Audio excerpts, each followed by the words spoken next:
中国的立场文件引爆国际舆论，忽视中国声音将带来严重后果。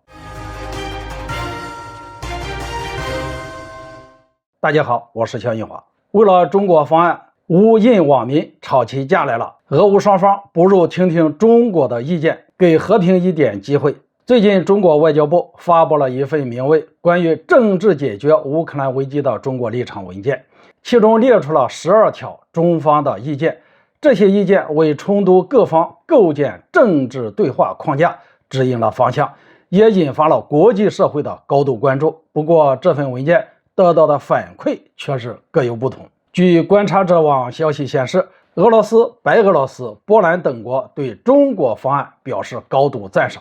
乌克兰外长在第一时间谨慎地表示欢迎，联合国针对文件的内容也给出了很高的评价。不过，美欧等西方国家则是反应冷淡。毕竟，在过去的1年中，美西方国家扮演了非常不光彩的角色。在中国的方案中提到，继续提供武器援助、升级单边制裁、无视安全不可分割原则等内容，被看成是对美西方的无情打脸。令人意外的是，这份文件还引发了印度和乌克兰的一场舆论大战。根据民意调查显示，有超过一半的印度网民赞成中国的和平立场，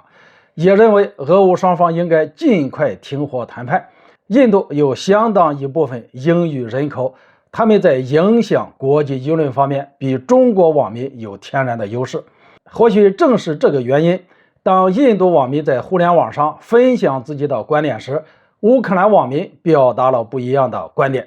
值得注意的是，由于美西方媒体的长期洗脑，一些乌克兰人认为中国在俄乌冲突中不够中立，而是有所偏袒俄罗斯。他们甚至不惜挑拨中印之间的关系，称乌克兰今天的处境就像是1962年的印度，而中国的调停则像是当年苏联的赫鲁晓夫一样没安好心。我猜他们想表达的意思大概是赫鲁晓夫原本是有意偏袒印度的，但由于受到古巴危机的压力，苏联需要得到中国的支持，所以策略性对中国立场表示理解。说的更直白一些，他们认为中国的中立立场只是被动的选择。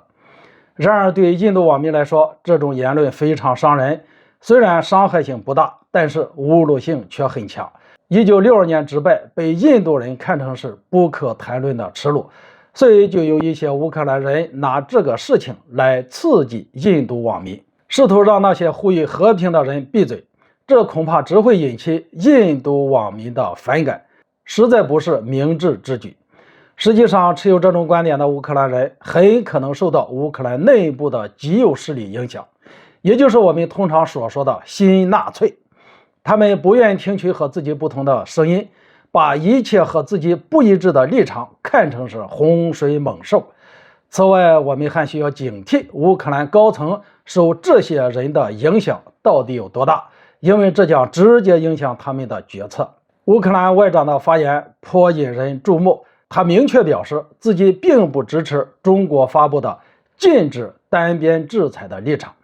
在他看来，对俄罗斯实施单边制裁是维护乌克兰和平的关键手段之一。不过，我们很难判断他是出于理性表达不同观点，还是顾及右翼势力的情绪，或者他内心对中国的中立立场仍持怀疑态度呢？值得一提的是，白俄罗斯、波兰、巴西等国的领导人在了解中国发布的立场文件后，均认为忽视中国声音将带来极为严重的后果。目前，俄乌双方都无法在短时间内以军事手段获胜。即使西方持续向乌克兰提供军事援助，但延续这场本就不该发生的战争，只会将乌克兰整个打成一片废墟。这真的是乌克兰需要的吗？所以我们强烈呼吁俄乌双方高层认真听取中国的意见，为和平留出空间，继续为这场无意义的战争浪费时间和资源，